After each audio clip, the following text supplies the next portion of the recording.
Welcome to ആർക്കേസ് stories. കഥ കേൾക്കുന്നവരിൽ subscribe ചെയ്യാത്തവരുണ്ടെങ്കിൽ ദയവായി ഒന്ന് ചെയ്തേക്കണേ. താളം ഭാഗം 60.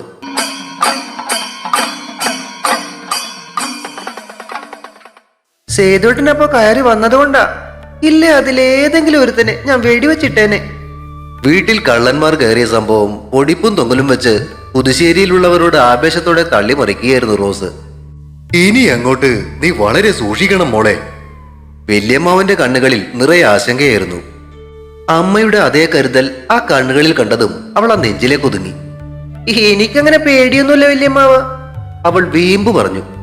ഏട്ടൻ പറഞ്ഞതിലും കാര്യമുണ്ട് മോളെ. ചെറിയമ്മാവനും പറഞ്ഞു. നിന്നെ അപായപ്പെടുത്തുക എന്ന ലക്ഷ്യത്തോടെയാ അവന്മാർ വന്നതെന്ന് വ്യക്തം. അന്ന് തോട്ടത്തിൽ വെച്ചും ആക്രമണം ഉണ്ടായതല്ലേ. ഇതിനൊക്കെ പുറകിലെ ആ സ്റ്റീഫനും സേവിച്ചനും തന്നെയായിരിക്കും. വല്യമ്മാവന്റെ നെഞ്ചിൽ ചാരിക്കൊണ്ട് അവൾ ചിരിച്ചു. മരിക്കാനും എനിക്ക് ഭയമൊന്നുമില്ല ചെറിയമ്മാവ. ദേ തന്നോളം വളർന്നൊന്നും നോക്കില്ല, ഒരടി വെച്ച് തന്നാലുണ്ടല്ലോ. വാത്സല്യം നിറഞ്ഞ ദേഷ്യത്തോടെ വല്യമ്മായി കൈ ഉയർത്തിയപ്പോ അവൾ ഒന്നുകൂടെ വല്യമ്മാവന്റെ നെഞ്ചിലേക്ക് പതുങ്ങി. കരിമ്പനക്കാട്ടുകാരാണെങ്കിലേ നിന്നെ ഇല്ലാതാക്കുക എന്നതായിരിക്കില്ല അവരുടെ ലക്ഷ്യം. കാരണം നീ മരിച്ചാല സ്വത്തുക്കൾ മുഴുവൻ അനാഥാലയത്തിലേക്കല്ലേ പോകൂ. പക്ഷെ നീ തളർന്നു കിടന്നാൽ പിന്നെ അവർക്ക് നിന്റെ സ്വത്തുക്കളൊക്കെ കൈകാര്യം ചെയ്യാൻ പറ്റും.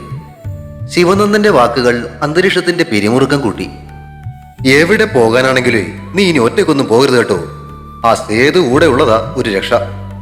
നിവിനേട്ടൻ പറഞ്ഞത് സമ്മതിച്ചുകൊണ്ട് റോസ് തലയിളക്കി. എന്നാ പിന്നെ ഇവൾക്ക് ആ സേതുവണനെ തന്നെ അങ്ങ് കിട്ടിക്കൂടെ? ഒരവസരം കാത്തു നിന്നതുപോലെ രഘുനന്ദന്റെ ചോദ്യം ഉചിതമായ സമയത്ത് തന്നെയായിരുന്നു. പരസ്പരം നോക്കി നിശബ്ദരായിരിക്കുന്ന അമ്മ വീട്ടുകാരെയും നോക്കി റോസ് ആശങ്കയോടെ നഖം കടിച്ചു. സംഭവം വിവരിച്ചപ്പോ ആവേശം അല്പം കൂടിപ്പോയത് പണിയായോ എന്നവൾ ചിന്തിച്ചു.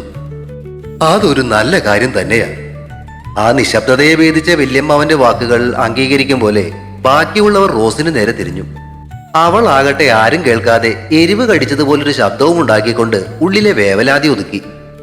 ഇവൾ അങ്ങേരെ കെട്ടിയാലേ പിന്നെ ആ വീട്ടിൽ ഒറ്റയ്ക്ക് കിടക്കേണ്ട ആവശ്യവുമില്ല. എന്തായാലും ഭാര്യയിടത്തേക്ക് ആരും അതിക്രമിച്ച് കയറാനൊന്നും പോകുന്നില്ല. റോസ് കണ്ണുകൾ കൂർപ്പിച്ച് നോക്കിയത് കണ്ടില്ലെന്ന് നടിച്ചുകൊണ്ട് രഘു അവസാനത്തെ കുരുക്കും കൂടി മുറുക്കി. എന്താ നിന്റെ അഭിപ്രായം? വല്യമ്മാവന്റെ ചോദ്യത്തിന് എന്തു മറുപടി പറയണമെന്ന് അവൾ ഒരു മാത്രം ആലോചിച്ചു. അമ്മച്ചിയുടെ മുഖസാദൃശ്യമുള്ള വല്യമ്മാവനെ വിഷമിപ്പിക്കുന്ന ഒരു മറുപടി പറയാൻ അവളുടെ മനസ്സ് അനുവദിച്ചില്ല. ഇലയ്ക്കും മുള്ളിനും കേടില്ലാതെ എങ്ങനെ കാര്യം അവതരിപ്പിക്കുമെന്നതായിരുന്നു അവളുടെ ചിന്ത. അവൾ എന്ത് കീറാമുട്ടി എടുത്തിട്ടാലും അതിനെ വെട്ടിക്കീറി അടുപ്പിൽ വെക്കാൻ തയ്യാറെടുത്തുകൊണ്ട് രഘു അവളുടെ വായിലേക്ക് നോക്കിയിരുന്നു. വല്യമ്മാവ, അത് പിന്നെ അക്കാര്യത്തില് എനിക്ക് വിരോധമൊന്നുമില്ല. പക്ഷെ സേതുവേട്ടൻ നേരത്തെ ഒരു പെൺകുട്ടിയെ സ്നേഹിച്ചിരുന്നതാന്നേ. ആ പെൺകുട്ടിയെ മറക്കാൻ ഇപ്പോഴും പുള്ളിക്കാരന് കഴിഞ്ഞിട്ടുമില്ല. അതുകൊണ്ടാ അങ്ങനെ വിവാഹം കഴിക്കാത്തത്. അപ്പോ സേതുവണ്ണം സമ്മതിച്ചാൽ പിന്നെ നിനക്ക് കുഴപ്പമൊന്നുമില്ലല്ലോ. രഘുവിന്റെ ചോദ്യം കേട്ട് അവനെ അരച്ച് കലക്കി കുടിക്കാനുള്ള ദേഷ്യത്തോടെ അവൾ പല്ല് കടിച്ചു. പറ മോളെ, എന്നിട്ട് വേണം ഞങ്ങൾക്ക് ഈ കാര്യം ആ ശങ്കരന്മാരോടൊന്ന് ആലോചിക്കാൻ. അവരെന്തായാലും നാളെ വരുന്നുണ്ടല്ലോ. റോസ് ദൈന്യതയോടെ രഘുവിനെയും ശിവനെയും മാറി മാറി നോക്കി. രണ്ടുപേരുടെ ആ നിൽപ്പും മട്ടും കണ്ടതോടെ ഈ ഒരു കാര്യത്തിൽ അവർ രണ്ടും ഒറ്റ കെട്ടാണെന്നും അവൾക്ക് മനസ്സിലായി. ലക്ഷ്മിയും മൃദുലയും ഈ കളികളെല്ലാം കണ്ട് ചിരിച്ചും കൊണ്ടാണ് നിൽപ്പ്. സേതുവേട്ടന് പ്രശ്നമൊന്നുമില്ലേ? എനിക്ക് സമ്മതമാവില്യമ്മാവ. ആരുടെയും മുഖത്ത് നോക്കാതെ അത് പറയുമ്പോ നാളെ ഇവരെല്ലാരും കൂടി ചോദിച്ചാലും സേതുവേട്ടൻ അത് നിഷേധിക്കുമെന്നുള്ള പ്രതീക്ഷയായിരുന്നു അവളുടെ ഉള്ളിൽ. റോസേച്ചിയുടെയും സേതുവേട്ടന്റെയും വിവാഹം നടത്താൻ തീരുമാനിച്ചാൽ അമ്മച്ചിയുടെ പ്രതികരണം എന്തായിരിക്കും എന്ന ആലോചനയിലായിരുന്നു ജെസ്സി അപ്പോൾ. എന്നാൽ ബാക്കിയുള്ളവരാകട്ടെ തറവാട്ടിൽ ഒരു കല്യാണം കൂടി നടക്കാനുള്ള സാധ്യത തെളിഞ്ഞതിന്റെ സന്തോഷത്തിലുമായിരുന്നു. 11 മണിയോടടുപ്പിച്ച് വാരിയിടത്തുള്ളവർ പുതുശ്ശേരിയിലേക്ക് എത്തുമ്പോൾ അവരെ സ്വീകരിക്കാൻ വല്യമ്മാവന്റെ നേതൃത്വത്തിൽ തറവാട്ടിലെ ആണുങ്ങൾ മുന്നിട്ടിറങ്ങി. സ്ത്രീകളെല്ലാം വരാന്തയിൽ തന്നെ നിന്നതേയുള്ളൂ. സേതു ഓടിച്ചിരുന്ന റോസിന്റെ കാറിൽ അവനെ കൂടാതെ ശങ്കരന്മാരാരും ചെറിയമ്മാവനും ചെറിയമ്മായും അർജുനും ഉണ്ടായിരുന്നു. രമേശൻ ഓടിച്ചിരുന്ന വാരിയിടത്തെ പ്രീമിയർ പത്മിനിയിൽ പ്രജിത്തും കൗമുദി വല്യമ്മയും ദേവിയുമാണ് ഉണ്ടായിരുന്നത്. പുതുശ്ശേരി തറവാടിന്റെ പ്രൗഢിയും അവിടെയുള്ളവരുടെ സ്നേഹം നിറഞ്ഞ സ്വീകരണവും വാരിയിടത്തുകാരുടെ മനസ്സ് നിറച്ചു. വരാന്തയിലേക്ക് കയറിയ വല്യമ്മയെയും ചെറിയമ്മായിയെയും പുതുശ്ശേരിയിലെ വല്യമ്മായും ചെറിയമ്മായും ചേർന്നാണ് സ്വീകരിച്ചത്. രമേശിനെയും ദേവിയെയും അവരെല്ലാം ആദ്യമായി കാണുകയായിരുന്നു. ഞങ്ങൾ 8 പേര് വരാനാ തീരുമാനിച്ചിരുന്നത്. ദേവിക്കും വരാനൊരു താല്പര്യമുണ്ടെന്ന് രമേശൻ പറഞ്ഞപ്പോ എന്നാ പിന്നെ അവളെയും കൂട്ടാമെന്ന് കരുതി. വരാന്തയിലേക്ക് കയറുന്നതിനിടയിൽ ഒരു ആമുഖം എന്നോണം ശങ്കരന്മാരാർ പറഞ്ഞു. യാത്രയ്ക്ക് ബുദ്ധിമുട്ട് വല്ലതും ഉണ്ടായോ മോളെ? ദേവിയുടെ ഉന്തി നിൽക്കുന്ന വയറിലേക്ക് നോക്കിക്കൊണ്ടാണ് വല്യമ്മായി ചോദിച്ചത്. ഇടയ്ക്ക് 1-2 സ്ഥലത്ത് നിർത്തിയാണേ ഞങ്ങൾ പോകുന്നത്, അതുകൊണ്ട് വലിയ കുഴപ്പമൊന്നും ഉണ്ടായില്ല. കൗമുദി വല്യമ്മയാണ് മറുപടി പറഞ്ഞത്. മകൾ വന്നു കയറാൻ പോകുന്ന വീടിന്റെ പ്രൗഢി കണ്ടതിന്റെ ആനന്ദത്തിലായിരുന്നു അവർ. അക്കുവിനെയും എടുത്തുകൊണ്ട് ലക്ഷ്മിയുടെയും മൃദുലയുടെയും ജെസിയുടെയും അടുത്തായി നിൽക്കുന്ന റോസിനെ അക്കൂട്ടത്തിൽ കണ്ടതോടെ പ്രജിത്തിന്റെ മുഖം ഇരുണ്ടു. അവളാകട്ടെ വല്യമ്മാവന്റെ വക ഒരു കല്യാണാലോചന വരാൻ സാധ്യതയുണ്ടെന്നും അതിനുള്ള മറുപടി തയ്യാറാക്കി വെച്ചുകൊള്ളാൻ സേതുവിനോട് പറയാനുള്ള ഒരു അവസരത്തിനും വേണ്ടി നോക്കുകയായിരുന്നു. വല്യമ്മാവൻ എല്ലാരെയും അകത്തേക്ക് ക്ഷണിച്ച് സ്വീകരണ മുറിയിൽ കൊണ്ടുചെന്ന് നിർത്തി. രഘുവും ശിവനും രമേശിനെ പരിചയപ്പെടാനും മറ്റു കുശലാന്വേഷണങ്ങൾക്കുമായി സേതുവിന്റെയും രമേശിന്റെയും അടുത്തുകൂടി. പ്രജിത്തിനെ കുറിച്ച് റോസ് പറഞ്ഞ അറിവുള്ളതിനാൽ അവരാരും അവനെ അത്രയ്ക്കങ്ങോട്ട് ശ്രദ്ധിച്ചതുമില്ല. അതിന്റെ ഒരു വിദ്വേഷവും അവന്റെ ഉള്ളിൽ പുകഞ്ഞുകൊണ്ടിരുന്നു. കല്യാണ തീയതി നമ്മൾ പറഞ്ഞതുപോലെ തന്നെ അല്ലേ? അതിനി വേറെ മാറ്റമൊന്നും ഇല്ലല്ലോ അല്ലേ? ശങ്കരന്മാരാർ സംസാരത്തിന് തുടക്കമിട്ടു. ഏയ്, എന്ത് മാറ്റം? ഇവിടുന്ന് രണ്ടാമത് വന്നവർക്കും പെൺകുട്ടിയൊക്കെ ഇഷ്ടപ്പെട്ടതല്ലേ? ഇനിയിപ്പോ മറ്റൊന്നും നോക്കാനില്ല. പറഞ്ഞിരുന്നത് പോലെ തന്നെ 3 കല്യാണങ്ങളും ഒരുമിച്ചങ്ങോട്ട് നടത്താം. ശങ്കരന്മാരാരുടെ വാക്കുകളെ വലിയമ്മാവൻ ശരിവെച്ചതോടെ എല്ലാ മുഖങ്ങളിലും സന്തോഷം നിറഞ്ഞു. കല്യാണം കഴിഞ്ഞതിന് ശേഷമുള്ള റിസപ്ഷന്റെ കാര്യം അപ്പോ എങ്ങനെയാ? ചെറിയമ്മാവൻ അക്കാര്യം എടുത്തിടാൻ കാരണമുണ്ടായിരുന്നു. കല്യാണത്തിന്റെ അന്നേ ദിവസം വൈകുന്നേരം തന്നെയാണ് അർജുന്റെയും പ്രജിത്തിന്റെയും റിസപ്ഷൻ അവിടെ ഒരുക്കിയിരിക്കുന്നത്. അന്നേ ദിവസം തന്നെ വൃശ്ചികയുടെയും രഘുനന്ദന്റെയും റിസപ്ഷൻ പുതുശ്ശേരിക്കാർ ഇവിടെ വെച്ചാൽ എല്ലാവർക്കും പങ്കെടുക്കാൻ കഴിയില്ലല്ലോ എന്നതായിരുന്നു ആ ഒരു ചോദ്യത്തിന് പിന്നിൽ. അവിടുത്തെ റിസപ്ഷൻ കഴിഞ്ഞിട്ട് പിറ്റേ ദിവസം വൈകുന്നേരം ഇവിടുത്തെ റിസപ്ഷൻ അറേഞ്ച് ചെയ്യാനാ തീരുമാനിച്ചിരിക്കുന്നത്. നിവിൻ ആ സംശയം ദൂരീകരിച്ചു. എന്നാ പിന്നെ നമുക്ക് വീടൊക്കെ ഒന്ന് കണ്ടാലോ?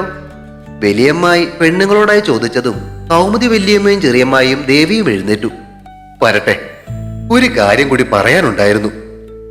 വല്യമ്മാവന്റെ മുഖവുര കേട്ട് ചുളിവുകൾ വീണ മുഖങ്ങളോടെ അവർ തിരികെയിരുന്നു. വല്യമ്മാവൻ പറയാൻ പോകുന്ന വിഷയം എന്തെന്നറിയാവുന്നതിനാൽ പുതുശ്ശേരിക്കാരുടെ മുഖം നിറയെ സന്തോഷമായിരുന്നെങ്കിലും കാര്യം അറിയാത്തതിന്റെ ആശങ്ക വാര്യടത്തുകാരുടെ മുഖത്ത് പ്രതിഫലിച്ചു. രഘുവിന്റെയും ശിവന്റെയും വിവാഹങ്ങള് ഒരുമിച്ച് നടത്തണമെന്നതായിരുന്നു ഞങ്ങളുടെയൊക്കെ ഒരു ആഗ്രഹം. ഇതിപ്പോ രഘുവിന് പെട്ടെന്നൊരു ആലോചന വന്നതുകൊണ്ട് നടത്താൻ തീരുമാനിച്ചതാണല്ലോ. ശിവന്റെ വിവാഹം കഴിഞ്ഞിട്ട് വേണം മൃദുവിന്റെ വിവാഹം നടത്താൻ. പക്ഷെ അതിനേക്കാളൊക്കെ ഞങ്ങൾക്കിപ്പോ പ്രധാനം റോസിന്റെ വിവാഹ കാര്യമാണ്. റോസിന് വേണ്ടി സേതുവിനെ ആലോചിച്ചാൽ കൊള്ളാമെന്ന ഞങ്ങളുടെയൊക്കെ ഒരു ആഗ്രഹം. അതേക്കുറിച്ച് നിങ്ങളുടെയൊക്കെ അഭിപ്രായം അറിഞ്ഞാൽ കൊള്ളാം. എല്ലാവർക്കും താല്പര്യമുണ്ടെങ്കിലേ ആ ഒരു വിവാഹം കൂടി അങ്ങ് നടത്തിയാൽ കൊള്ളാമെന്നുണ്ട്. വല്യമ്മാവൻ പറഞ്ഞു നിർത്തിയപ്പോ പ്രജിത്തിന്റെ മുഖം ഇരുണ്ടുപോയി.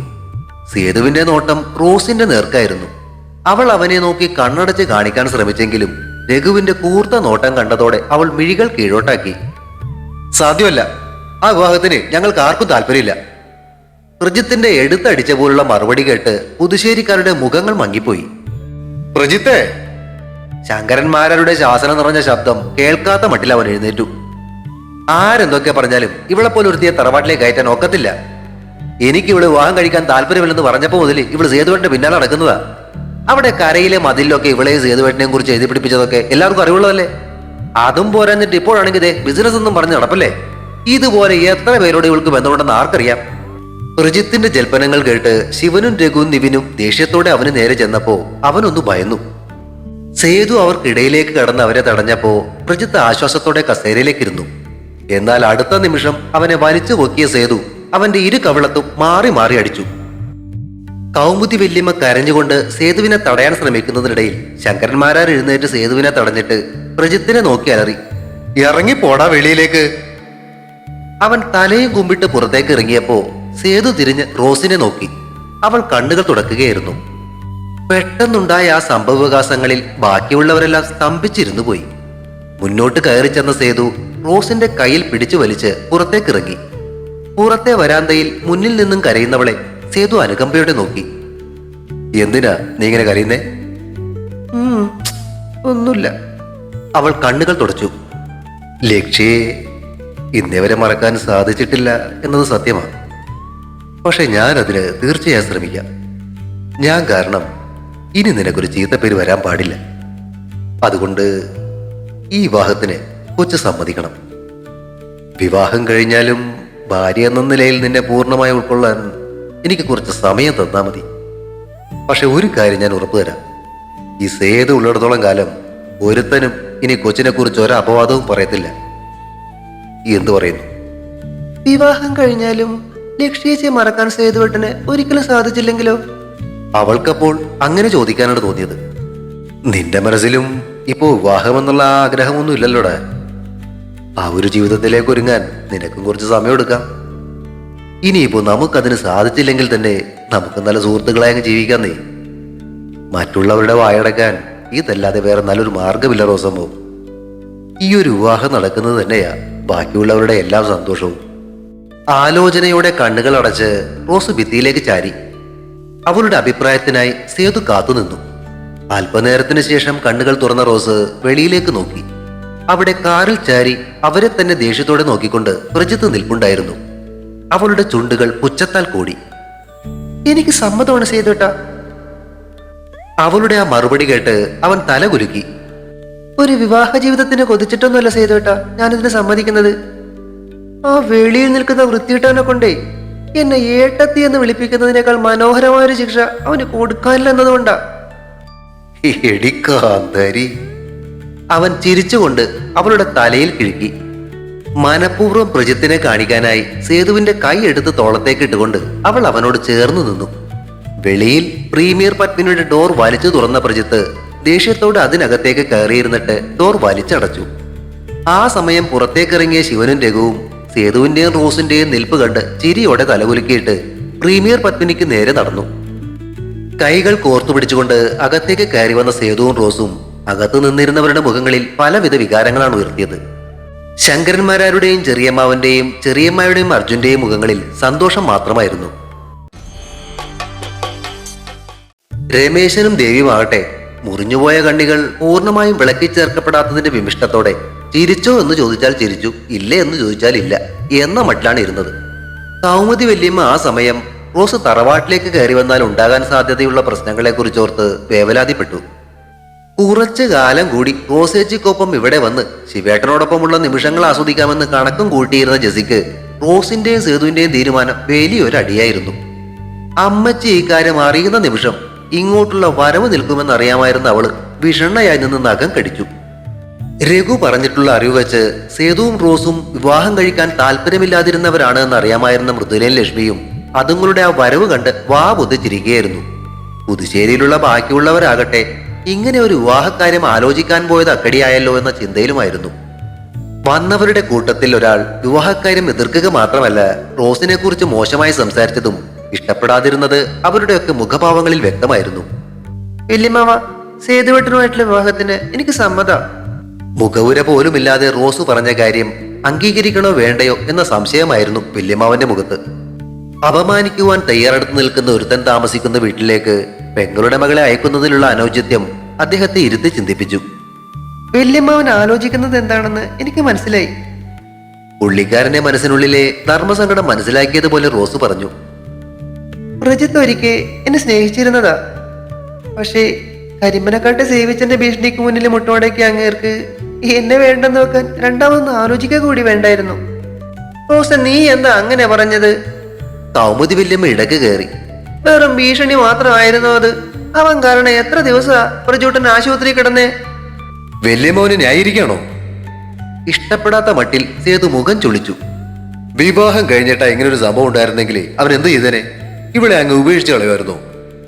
ആ ഒരു ചോദ്യത്തിന് കൗമുദി വല്യമ്മയ്ക്ക് മറുപടിയില്ലായിരുന്നു. അവർ തല താഴ്ത്തി. അങ്ങനെയുള്ള ഒരാളെ ഓർത്ത് ഞാനതിനൊരു വിവാഹ ജീവിതം വേണ്ടെന്ന് നോക്കണം.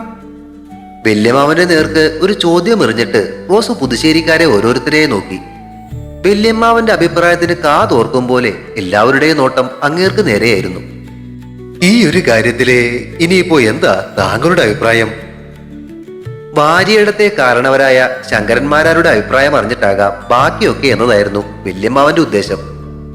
എന്റെ കുടുംബത്തിലെ ഒരാളുടെ വായിൽ നിന്നും അങ്ങനെ റോസിനെതിരെ ഒരു അഭിപ്രായം ഉണ്ടായതിൽ ഞാൻ ആദ്യം എല്ലാവരോടും ക്ഷമ ചോദിക്കുന്നു. ശങ്കരന്മാരാർ കൈ കൂപ്പിയത് കണ്ട് റോസ് ഓടിച്ചെന്ന കൈകളിൽ പിടിച്ചു. അരുത് ചെറിയച്ച, അയാൾ അങ്ങനെ പറഞ്ഞതിന് ചെറിയച്ഛൻ എന്തിനാ മാപ്പ് ചോദിക്കുന്നേ? അവൾ തലയിളക്കി. വേണ്ട, ചെറിയച്ഛൻ ആരുടെ മുന്നിലും തൊഴണ്ട. ശങ്കരന്മാരാർ വാത്സല്യത്തോടെ അവളെ ചേർത്ത് പിടിച്ച് കവിളിൽ തലോടി. ഇവളെ എന്റെ മകളായിട്ട് തന്നെയാ ഞാൻ പണ്ട് മുതലേ കണ്ടിട്ടുള്ളത്. ഇവളെ ഇപ്പോഴെന്നെ മരുമകളാക്കുന്നതിൽ എനിക്ക് സന്തോഷമേ ഉള്ളൂ. ശങ്കരന്മാരാർ പറഞ്ഞത് കേട്ട് അവൾ സേതുവിനെ നോക്കി പുരികങ്ങൾ ഉയർത്തിച്ചിരിച്ചു. അവനാകട്ടെ അവളുടെ കുസൃതി നിറഞ്ഞ ഭാവങ്ങൾ കണ്ട് ചിരി വരുന്നുണ്ടായിരുന്നു. എന്തൊക്കെ പറഞ്ഞാലും ആ കക്ഷി അങ്ങനെ ഒരു അഭിപ്രായം പറഞ്ഞ സ്ഥിതിക്ക് അയാളോട് കൂടി ഒന്ന് ചോദിച്ചിട്ട് പോരെ. അത്രയും നേരം നിശബ്ദനായിരുന്ന ചെറിയമ്മാവന്റെ അഭിപ്രായം അയയാൻ തുടങ്ങിയിരുന്ന അന്തരീക്ഷത്തിൽ വീണ്ടും ഒരു പിരിമുറുക്കം സൃഷ്ടിച്ചു. ആർക്കും ഒരു ആശങ്കയും വേണ്ട. രഘുവിന്റെ ശബ്ദം വാതിൽക്കൽ നിന്നും കേട്ട എവരുടെയും ശ്രദ്ധ അങ്ങോട്ടേക്കായി. അവിടെ രഘുനന്ദന്റെയും ശിവനന്ദന്റെയും തോളിൽ കൈയിട്ട് അവരുടെ നടുവിലായി പ്രജിത്ത് നിൽപ്പുണ്ടായിരുന്നു. ഒരു കുഴപ്പവുമില്ലാത്ത മട്ടിലാണ് പ്രജിത്തിന്റെ നിൽപ്പെങ്കിലും ശ്രദ്ധിച്ചു നോക്കിയ സേതുവിന് എന്തൊക്കെയോ വശപ്ശക തോന്നി. താഴെ വീഴാതിരിക്കാൻ അവരവനെ ഇരുവശത്തു നിന്നും താങ്ങിപ്പിടിച്ചിരിക്കുന്നത് പോലെയാണ് അവന് തോന്നിയത്. പ്രജിത്ത് അപ്പോഴത്തെ ദേഷ്യത്തിന് അറിയാതെ അങ്ങനെയൊക്കെ പറഞ്ഞു പോയതാന്നേ. ഞങ്ങൾ ചെന്നൊന്ന് ചോദിച്ചതേ ഉള്ളൂ. പുള്ളി തെറ്റൊക്കെ ഏറ്റു പറഞ്ഞു. ശിവനന്ദന്റെ ബാക്കി ഭാഷയും കൂടി കേട്ടതോടെ സേതുവിന് കാര്യങ്ങളൊക്കെ മനസ്സിലായി. അവൻ ശിവനെ ചുഴിഞ്ഞൊന്നു നോക്കി.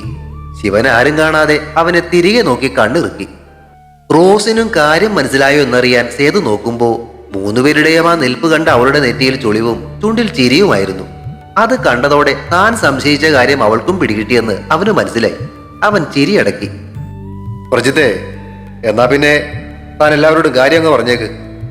രഘു അവനെ ഒന്ന് ഇളക്കി. പ്രജിത്ത് എല്ലാവരെയും നോക്കി മുരടനക്കി. എല്ലാവരും ക്ഷമിക്കണം. ഞാനേ പെട്ടെന്നുണ്ടായ ദേഷ്യത്തിന് അങ്ങനെയൊക്കെ പറഞ്ഞു പോയതാ. റോസിന് കിട്ടിയ സൗഭാഗ്യങ്ങളൊക്കെ കണ്ടപ്പോ എനിക്ക് സഹിച്ചില്ല. അവള് സേതുവേട്ടന്റെ ഭാര്യയായി വീട്ടിലേക്ക് കയറി വരുമല്ലോ എന്ന് ഓർത്തപ്പോ പിന്നെ ഒന്നും ചിന്തിച്ചില്ല. അങ്ങനെ പറ്റിപ്പോയതാ. പ്രജിത്ത് പറഞ്ഞു നിർത്തി. റോസിന്റെ കണ്ണുകൾ പെട്ടെന്നാണ് കലങ്ങിച്ചു വന്നത്. അവൾ കരയാൻ പോവുകയാണെന്ന് സേതുവിന് തോന്നി. എനിക്ക് എന്ത് സൗഭാഗ്യം കിട്ടിയെന്നാ നിങ്ങളീ പറയുന്നേ? അപ്പച്ചനും അമ്മച്ചിയും ഒക്കെ നഷ്ടപ്പെട്ട് ആരോരുമില്ലാത്ത അവസ്ഥയിൽ നിൽക്കുന്നതാണോ സൗഭാഗ്യം? അതോ കുറെ കാശ് സ്വത്തും ഒക്കെ കിട്ടിയപ്പോ എല്ലാം ആയെന്നാണോ നിങ്ങളുടെ വിചാരം? സ്വത്തിന്റെ കണക്ക് വെച്ച് മറ്റുള്ളവരുടെ സൗഭാഗ്യം അളക്കാതെ സ്നേഹത്തിന്റെ കണക്ക് വെച്ച് ആളുകളെ കാണാൻ ശ്രമിക്കൂ. അവളുടെ ശബ്ദമിടറിയപ്പോ പുതുശ്ശേരിയിലെ വലിയമ്മായും ചെറിയമ്മായും അവളെ ഒരുപോലെ ചേർത്ത് പിടിച്ചു. വിഷമിക്കാതെ മോളെ, നിനക്കിപ്പോ ഞങ്ങളൊക്കെ ഇല്ലേ? വലിയമ്മായി ആർദ്രതയോടെ അവളെ തലോടി. രഘുവും ശിവനും കൂടി പ്രജിത്തിനെ അതേപോലെ തന്നെ കൊണ്ടുപോയി ചെറിയമ്മാവന്റെ അടുത്തുള്ള കസേരയിലേക്ക് ഇരുത്തി. തിരികെ അവരടുത്തേക്ക് വന്നതും സേതു ശിവനെ വലിച്ച് അരികിലേക്ക് ചേർത്തു. എന്തുവാടാ നിങ്ങൾ അവനെ ചെയ്തത്? ആശുപത്രിയിലോ മറ്റോ കൊണ്ടുപോണ്ടി വരുമോ? അയ്യേ, അങ്ങനെയൊക്കെ ഞങ്ങൾ ചെയ്യുമോ സേതുവണ്ണ? ശിവൻ സേതുവിനെ നോക്കി ഒന്ന് ഇളിച്ചു. ഒന്നുമില്ലേലും അണ്ണന്റെ അനിയനല്ല അവൻ. പിന്നെ കാറിന്റെ വെളിയിലേക്ക് വിളിച്ചിറക്കിയിട്ടേ കാര്യമായിട്ടൊന്ന് ഉപദേശിച്ചിട്ടുണ്ട്. ഉപദേശിച്ചപ്പോ ശരീരത്തിലെ പാടൊന്നും വരാതിരിക്കാൻ പ്രത്യേകം ശ്രദ്ധിച്ചിട്ടുണ്ട്. ഇപ്പോ അവൻ ഏകദേശം കാര്യങ്ങളൊക്കെ മനസ്സിലായിട്ടുണ്ട്. ഇനി ആള് ഒരു കുഴപ്പം ഉണ്ടാക്കില്ല. നേരത്തും കാലത്തും ഇതുപോലെ ഉപദേശിക്കാൻ ആരും ഇല്ലാതിരുന്നതിന്റെ കുഴപ്പമാണെന്ന് എനിക്കെന്ന് അവൻ പ്രത്യേകം ഞങ്ങളോട് പറയുകയും ചെയ്തു. ബാക്കിയുള്ളത് രഘുവും കൂടി കൂട്ടിച്ചേർത്തപ്പോ കാര്യങ്ങളൊക്കെ വ്യക്തമായതുപോലെ സേതു ചിരിച്ചും കൊണ്ട് പ്രജിത്തിനെ നോക്കി. വേദന മൂലം നേരെ ചൊവ്വേ ഇരിക്കാൻ പറ്റാത്തതിന്റെ ബുദ്ധിമുട്ടോടെ അവൻ ആ കസേരയിലിരുന്ന് ഞെരിപിരി കൊള്ളുന്നുണ്ടായിരുന്നു. റോസിന്റെ കാര്യത്തിലെ അവളുടെ അപ്പച്ചന്റെ വീട്ടുകാരോട് കൂടി കാര്യങ്ങളൊന്നും പറയണ്ടേ? നിവിന്റെ ചോദ്യം കേട്ടതോടെ പ്രതീക്ഷിച്ചിരുന്ന അപകടം സംഭവിക്കാൻ പോകുന്നതിന്റെ വേവലാതിയോടെ ജെസി തലയിൽ കൈവച്ചു. തീർച്ചയായും വേണം. ശങ്കരന്മാരാർ അവനെ ശരിവെച്ചുകൊണ്ട് റോസിനോട് ചോദിച്ചു. മോളുടെ കുഞ്ഞമ്മയോടും കുഞ്ഞാച്ചനോടും പറഞ്ഞാൽ മതിയാവുമല്ലോ. ജോസഫിന്റെ ചേട്ടനോട് പറയേണ്ട കാര്യമുണ്ടോ? വേണ്ട ചെറിയച്ച, കുഞ്ഞമ്മയോട് മാത്രം പറഞ്ഞാൽ മതി. എന്നാ പിന്നെ എന്തിനി വൈകിക്കുന്നു? ഇപ്പൊ തന്നെ കാര്യങ്ങളൊക്കെ അങ്ങ് വിളിച്ചു പറഞ്ഞാലോ? അനിയന്റെ ചോദ്യം കേട്ട് വല്യമ്മാവൻ തല കുലുക്കി. പറഞ്ഞേക്കാം, പക്ഷേ അതിങ്ങനെ ഫോണിൽ വിളിച്ചു പറയേണ്ട കാര്യമല്ല. അവരോട് ഇത്രയിടം വരെ വരാൻ പറഞ്ഞാല് അവർക്കതൊരു ബുദ്ധിമുട്ടാകുമോ റോസേ? ഇല്ല വല്യമ്മാവ, ഞാൻ വിളിച്ചു പറയാം. എന്നാ പിന്നെ അങ്ങനെ ആവട്ടെ. മോളെ സംബന്ധിക്കുന്ന ഒരു കാര്യം സംസാരിക്കാനാ എന്ന് മാത്രം അവരോട് പറഞ്ഞാ മതി. കാര്യങ്ങളൊക്കെ ഇവിടെ വന്നിട്ട് ഞങ്ങൾ തന്നെ അവരോട് വിശദമായിട്ട് സംസാരിക്കാം. എന്തേ, അതല്ലേ നല്ലത് മാരാരെ? തീർച്ചയായും അത് തന്നെയാ നല്ലത്. ശങ്കരന്മാരാർ ആ അഭിപ്രായത്തെ ശരിവെച്ചു. എന്നാ പിന്നെ ഇനി ഊണ് കഴിക്കാനുള്ള കാര്യങ്ങൾ നോക്കാം. വല്യമ്മാവൻ പറഞ്ഞു. വിളിച്ചു പറഞ്ഞാലും അവരവിടെ നിന്ന് എത്താൻ ഒരു 2-2.5 മണിക്കൂർ എടുക്കുമല്ലോ. 2.5 മണിക്കൂർ പോരാ, ഒരു 3 മണിക്കൂറിന് മേലെയാകും. നിവിൻ തിരുത്തി. ആയിക്കോട്ടെ, നമുക്ക് ധാരാളം സമയമുണ്ടല്ലോ. സാവിത്രിയെ, നിങ്ങൾ എന്നാൽ ഊണെടുക്കാനുള്ള കാര്യങ്ങളൊക്കെ നോക്കിക്കോളൂ. കൂട്ടത്തില് ഇവരൊക്കെ വീടും പരിസരവും ഒക്കെ ഒന്ന് കാട്ടി കൊടുക്കുകയും ആവാം. വല്യമ്മായും ചെറിയമ്മായും കൂടി വാഴയിടത്തു നിന്നും വന്ന പെണ്ണുങ്ങളെ അകത്തേക്ക് വിളിച്ചപ്പോ അവർക്കു പിന്നാലെ മൃദുലയും ലക്ഷ്മിയും അകത്തേക്ക് പോയി. ഇന്നത്തോടെ ശിവനന്ദനെ കാണാനുള്ള വഴികളെല്ലാം അടയുമല്ലോ എന്നോർത്ത് മിഴിച്ചു നിൽപ്പായിരുന്ന ജെസ്സിയുടെ തലക്കിട്ടൊന്ന് കൊട്ടിയിട്ട് റോസും അവർക്ക് പിന്നാലെ വെച്ചു പിടിപ്പിച്ചു. തുടരും. താളം അടുത്ത ഭാഗം ഉടൻ പ്രതീക്ഷിക്കുക. സബ്സ്ക്രൈബ് ചെയ്യാത്തവരുണ്ടെങ്കിൽ ദയവായി സബ്സ്ക്രൈബ് ചെയ്ത് സപ്പോർട്ട് ചെയ്യണേ. കഥയ്ക്ക് അഭിപ്രായങ്ങളും ലൈക്കുകളും ഹൈപ്പും ഒക്കെ നൽകുന്നതിനോടൊപ്പം തന്നെ കഥയുടെ ലിങ്ക് കഴിയുന്നവർക്കൊക്കെ ഒന്ന് ഷെയർ ചെയ്ത് കൊടുത്തേക്കണേ. Thank U.